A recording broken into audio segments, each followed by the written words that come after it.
বিশ্বের অন্যতম বাণিজ্যিক রুট লোহিত সাগরে বইছে প্রতিবাদের ঢেউ। গাজায় গণহত্যার প্রতিবাদে ইসরায়েল সংশ্লিষ্ট বাণিজ্যিক জাহাজগুলোকে লক্ষ্য করে অবিরাম হামলা চালিয়ে যাচ্ছে ইয়েমেনের প্রতিরোধ যোদ্ধারা। সম্প্রতি একটি বাণিজ্যিক জাহাজ সম্পূর্ণভাবে ডুবিয়ে দিয়েছে তারা। তাদের হামলার মাত্রা এতটাই বেশি যে আন্তর্জাতিক এই শিপিং রুটে জাহাজ পরিচালনা করতে আতঙ্কে দিন পার করছে ইসরায়েল এবং তার মিত্ররা।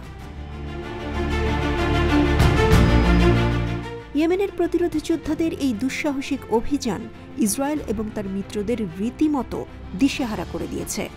এই হামলাগুলো তাদের বাণিজ্যিক স্বার্থে চরম আঘাত এনেছে, কারণ লোহিত সাগর বিশ্বের অন্যতম গুরুত্বপূর্ণ বাণিজ্যিক রুট। প্রতিটি সফল হামলায় তাদের শুধু আর্থিক ক্ষতিই হচ্ছে না, বরং ইসরায়েলের সামরিক এবং অর্থনৈতিক শক্তিকেও চ্যালেঞ্জ করা হচ্ছে। এসব হামলার মাধ্যমে ইয়েমেনের প্রতিরোধ যোদ্ধারা সাগরের বুকে ইসরায়েলি আগ্রাসনের বিরুদ্ধে এক অদম্য প্রাচীর তৈরি করেছে। এই হামলাগুলো প্রমাণ করে প্রতিবাদ শুধু স্থলভাগেই সীমাবদ্ধ নয়, সমুদ্রও এখন গণহত্যার বিরুদ্ধে প্রতিবাদের এক নতুন মঞ্চ।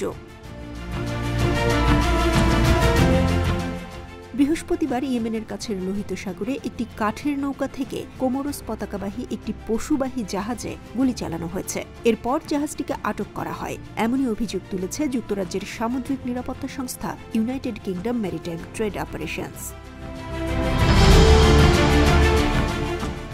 এদিকে হামলার জন্য তাৎক্ষণিকভাবে কোনো দায় স্বীকার করেনি ইয়েমেনের হুথি বাহিনী। অবশ্য ইয়েমেন সরকারের একজন সামুদ্রিক নিরাপত্তা কর্মকর্তা বার্তা সংস্থা রয়টার্সকে জানান, জাহাজটিকে সন্দেহের ভিত্তিতে আটক করা হয়েছিল। অবশ্য এরপর সেটিকে ছেড়ে দেয়া হয়। জাহাজটির অটোমেটিক আইডেন্টিফিকেশন ট্র্যাকিং সিস্টেম বন্ধ ছিল, সে কারণেই এটিতে সন্দেহজনকভাবে গুলি চালানোর কথা জানান তিনি।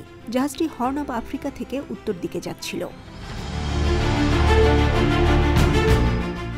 ব্রিটিশ নিরাপত্তা সংস্থা অ্যামব্রে জানিয়েছে, সোমালিয়ার বসাসো থেকে সৌদি আরবের জেদ্দাগামী জাহাজটি মোচায় যাওয়ার নির্দেশ পেয়েছিল, তবে কে এই নির্দেশ দিয়েছিল তা স্পষ্ট করা হয়নি।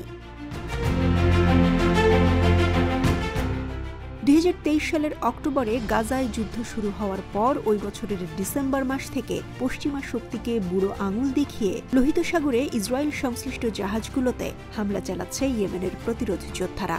লোহিত সাগরে যেন এককভাবে রাজত্ব কায়েম করছে হুথি। অবরোধ না মানায় সম্প্রতি 2টি বাণিজ্যিক জাহাজ ডুবিয়ে দেয় তারা।